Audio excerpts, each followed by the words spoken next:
Hello আমার প্রিয় ভাইয়া ও আপুরা, তোমাদের সামনে আমি একটা আজকে কিছু কথা বলার জন্য চলে আসলাম। তো তোমরা সবাই আসলে অনেক ভালো আছো আশা করি। তো আমরা একটা জিনিস সবসময় মনে রাখি না, যেটা কি কারো উপকার। কেউ যদি সেটা ভাই হোক, বোন হোক বা অন্য কেউই হোক, কেউ যদি আপনাকে উপকার করে সেটা কখনো ভুলবেন না। কারণ আপনি যে এক সময় কিভাবে এই জায়গায় এসছেন সেটাও ভুলবেন না। জীবনে আল্লাহ তাআলা সবাইকে ছোট করেই জন্ম নেন, আমরা জিরো থেকেই দুনিয়ায় আসি।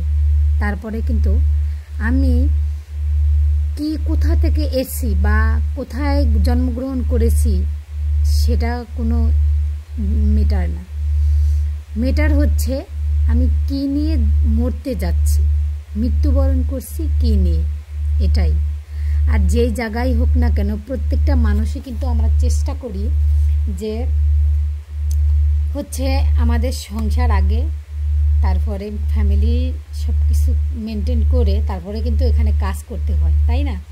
তো আমরা যখন কাজ করতে আসি, অনেকেই যারা কাজ করে দেখি ঘন্টায় ঘন্টায় ছবি আপলোড দেয়, তাদের ক্ষেত্রেও আমি একটু বলি।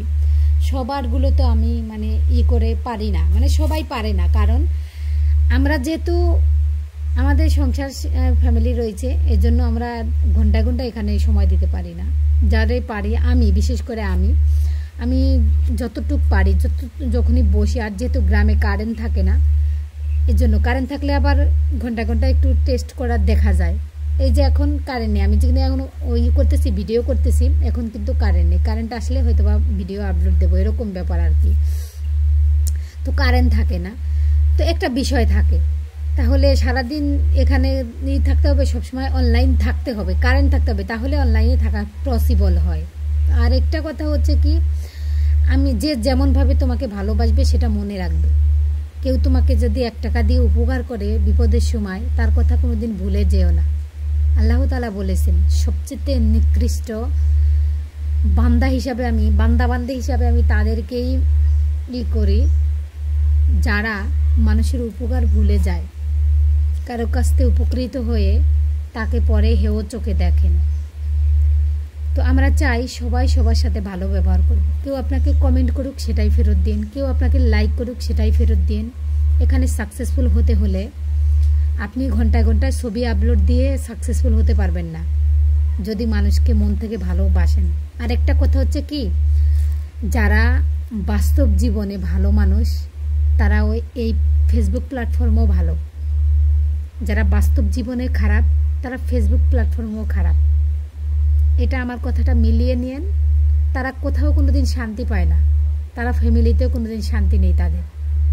জীবনে যেখানেই যাক না কেন কারোর সাথে কখনো তারা সুন্দরভাবে মানিয়ে গুছিয়ে চলতে পারে না। তো আর বেশি কিছু বললাম না, যে যেমন বাজে ভালোবাসে ঠিক সেভাবেই ভালোবাসেন। আর একটা কথা বলি, আমি তোমাদের লাইক করি কিসের জন্য জানো? যাতে আমার ভিডিওটা তোমাদের সামনে যায়। এখন তোমরা যদি আমার ভিডিওতে লাইক না করো, যারা কমেন্ট করো তাদের বলি আমার খুব খারাপ লাগে। এই জন্য তোমাদের ভিডিওগুলো আমার দেখে ওখানে যায় প্রায় মানুষের ম্যাক্সিমাম আমার ভাইয়া আপুদের যারা আমার একদম ফ্রেন্ড, তাদের ভিতরে আইডির ভিতরে আমার যেতে হয়। তাহলে কষ্ট হয় না বলো?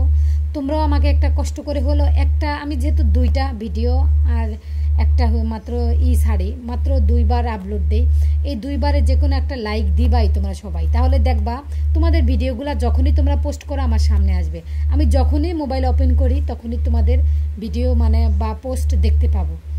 এই জন্য আমি তোমাদের লাইক দিতে পারি। তোমরা মনে করো কি লাইক দিলে আমার ক্ষতি হয়? আর আমার ক্ষতি হয় না, তোমাদের দিলে আমার তো ক্ষতি হয় না। আমি চাই যে আমার ভিডিওটা তোমার সামনে যাক, এই জন্য। তাহলে তুমি কি চাও না যে তোমার ভিডিও আমার সামনে আসুক? আর বেশি কথা বললাম না, বেশি কথা বললে অনেক কথা হয়ে যাবে। সবাইকে লাইক দেওয়ার চেষ্টা করো ভিডিওতে বেশি বেশি করে, তাহলে তোমার ভিডিও তার সামনে বেশি বেশি যাবে। আর যত যাওয়ার চেষ্টা করো, তুমি শুধু ভিডিও ঘন ঘন আপলোড দিলেই তুমি মানুষের সামনে যেতে পারবে না। যত মানুষের ভিডিও দেখবে এবং সেখানে লাইক কমেন্ট করবে, ততই তোমার ভিডিও ছড়াইতে থাকবে। তো আল্লাহ হাফেজ, ভালো থাকো, সুস্থ থাকো। আল্লাহ তাআলা যেন সবাইকে সুন্দর মন মানসিকতা তৈরি করার তৌফিক দান করেন।